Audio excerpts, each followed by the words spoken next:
if I can have everyone's attention here in the media center, we'll round out our morning availability with Dale Earnhardt Jr., driver of the number 88 Amp Energy National Guard Chevrolet here in the media center. Dale Jr. currently sits fourth in points coming into Dover this weekend, and as of right now is the only driver to have finished on the lead lap of every single race so far this season.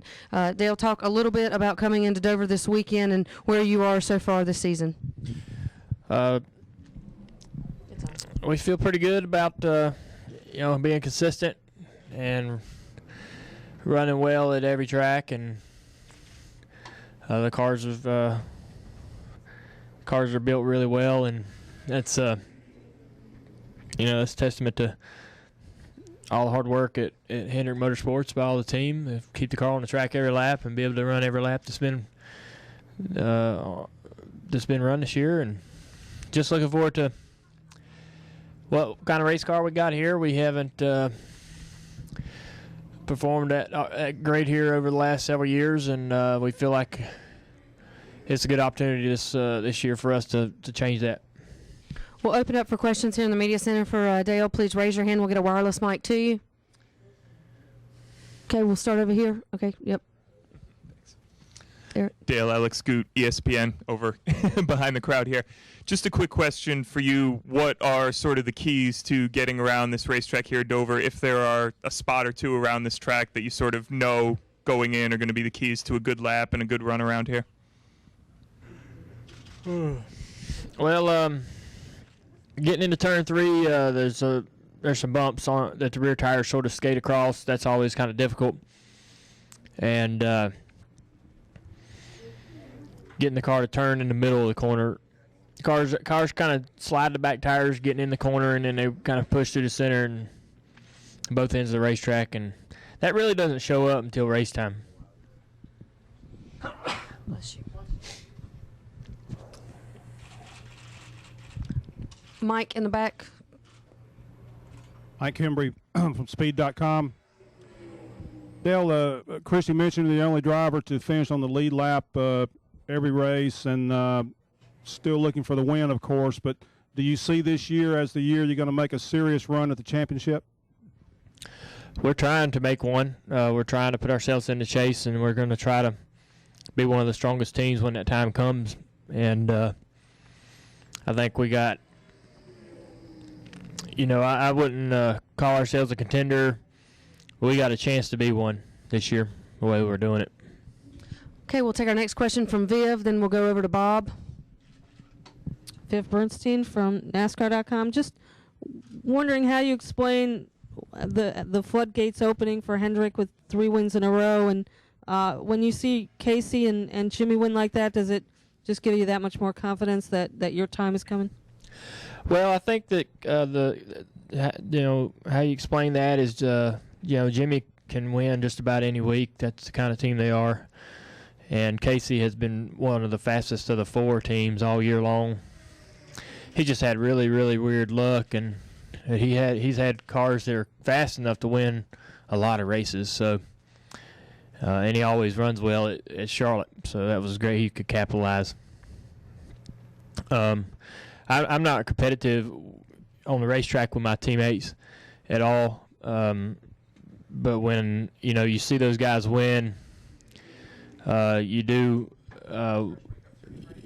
wish it was you going to victory lane, and you're happy for them at the same time. But you're a driver with a team that feels like they deserve to win and they're ready to win, and we've been wanting to win for so long. So it really it's a good thing. I think it motivates you to work harder, or try to find victory lane that much harder,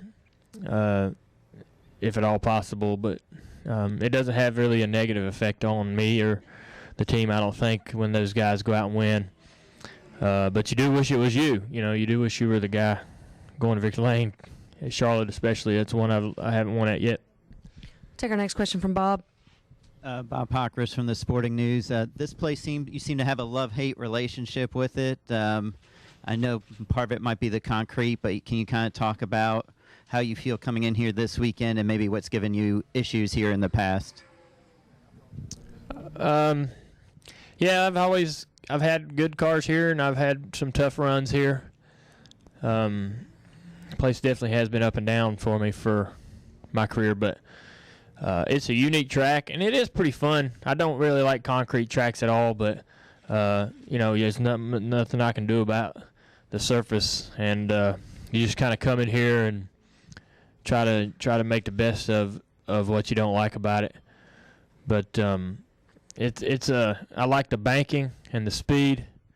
I really like the banking. I love the shape of the track. If it were asphalt, it'd probably be one of my favorite tracks. But it is fun to, when you do run well here, it can be a fun time driving the car. But yeah, it's a real challenge with the concrete, and it gets the concrete dust, and the track rubbers up, and then with the way concrete works, when we go out there and we rubber the track down, and then when the caution comes out, we pick it all back up. So the track really never rubbers in really good, and it kind of changes the whole race. The track does kind of change the whole race. Okay, we'll take our next question here on the left, and then we'll go over to Jeff in the middle. Dale, Scott Walsh from the Scranton Times-Tribune, Pennsylvania. I know you're focusing on Dover this week, but I wonder if you just wouldn't mind looking ahead to next week with some of the unknowns about Pocono with the new track and the 400 miles, and also spending a couple extra days up there testing on Wednesday and Thursday. Yeah, I'm not really excited about being up there that long, but I don't think anybody is, to be honest with you. That's the schedule, and we'll go up there and we'll just run around in circles and try. We got 2 race cars in the trailer, and we'll try to not tear either one of them up before the race starts. But it should be. I'm looking forward to the new surface and seeing what the track's like, and it should be really interesting the next couple of weeks going to Pocono and Michigan. But and I know NASCAR's wanting to get enough rubber down so we have a good race. So that's that's really the reason why we're going for so long, is to really avoid any kind of debacle with rubbering the track down. There's really no other excuse for being there the entire week. But we'll just go out there and try to learn what we can and use it as an opportunity to try some things we haven't been able to work into the practice sessions this year, and just kind of go from there. I don't know really what the track's going to be like. I heard that there's a big old curb in the tunnel turn that I was hoping would be gone, but that's still there, I guess. Other than that, I think the track's going to be in excellent shape. Okay, we'll take our next question from Jeff. Hey, Dale, Jeff Hood of RacingToday.com.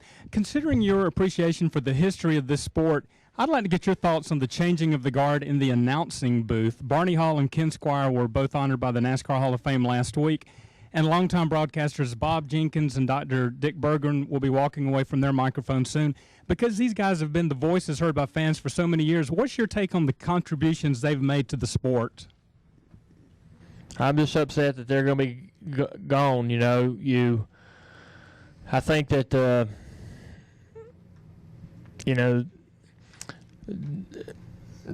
there's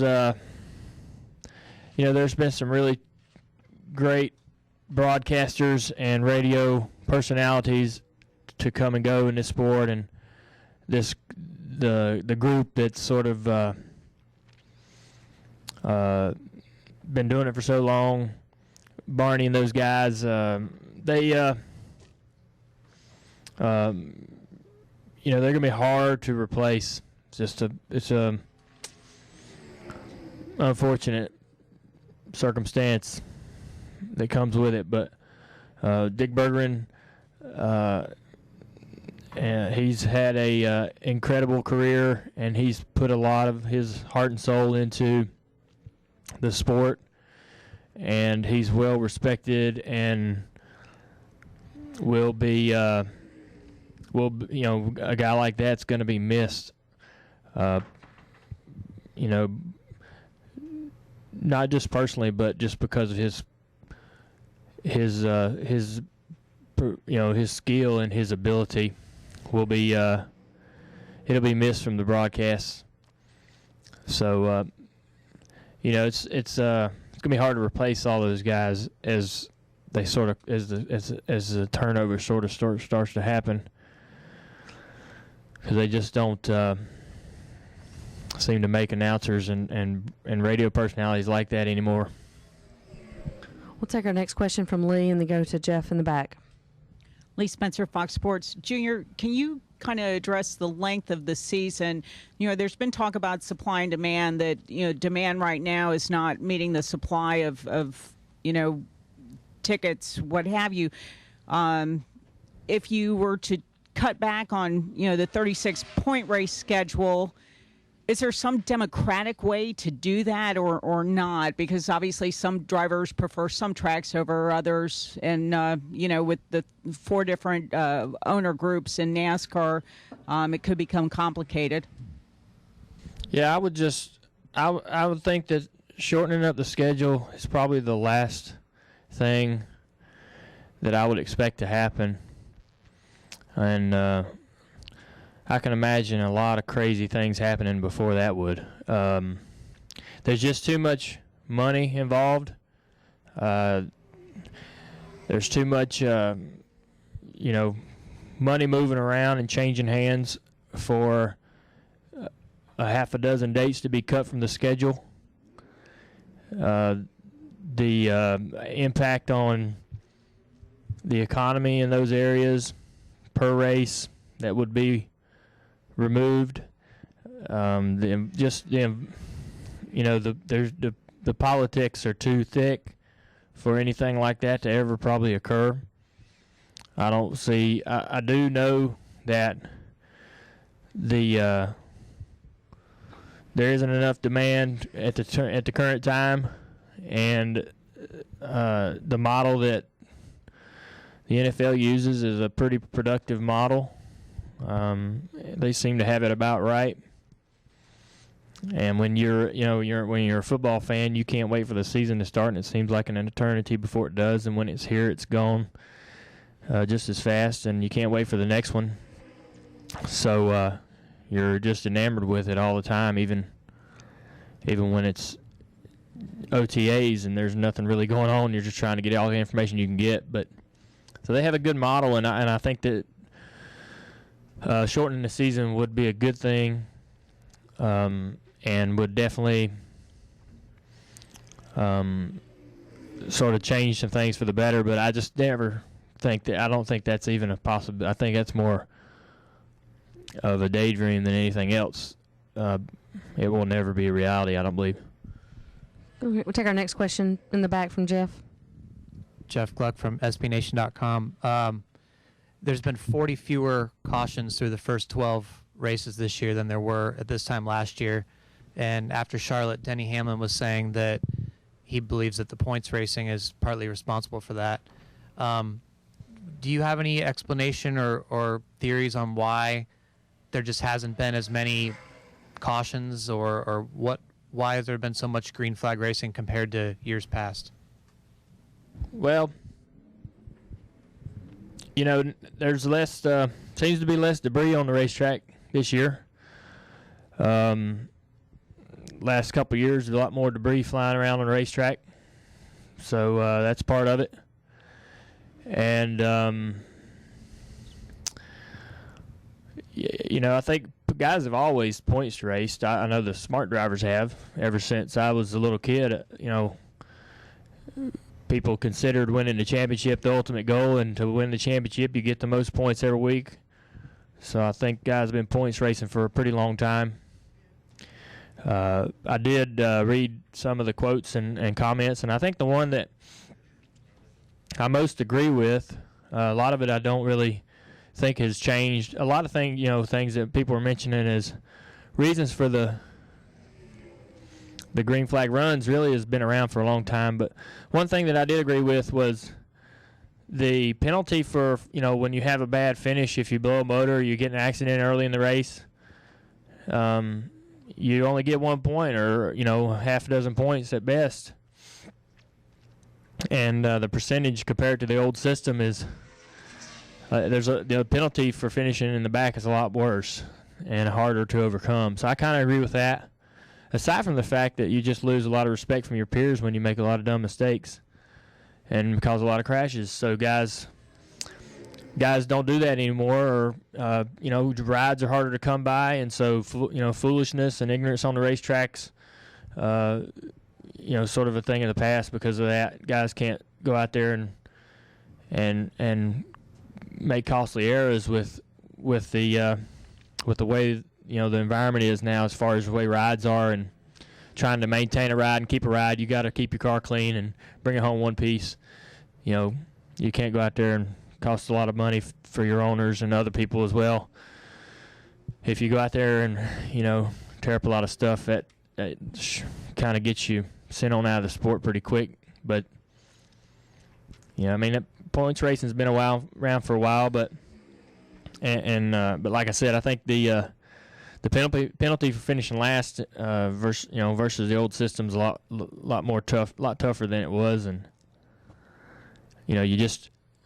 everybody's not really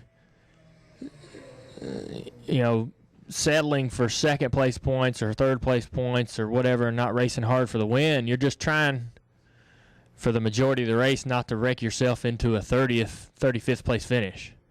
Everybody kind of goes for it at the end and runs pretty hard like we always have, but everybody's a lot more careful, I think, in regards to not being the first guy of the race or making a mistake that ends the day pretty early for you. You don't want to do that.